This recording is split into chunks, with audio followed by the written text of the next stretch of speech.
Hello, the Chef George from the Events by George Catering Company. Today, let's cook filet mignon in the oven. For me, the most easy and with better result, filet mignon, with my experience.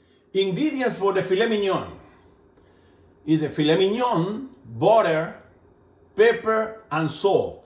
Only, it's super easy, and for me, it's the best way to make filet mignon.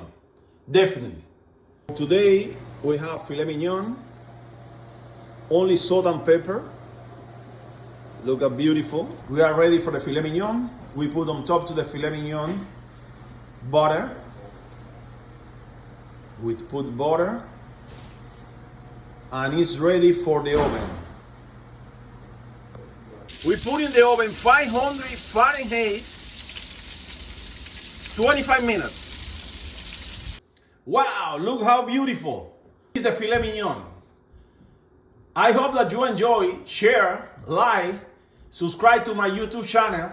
Your comments are always very important for us. We make any kind of event with any kind of food. Thank you so much.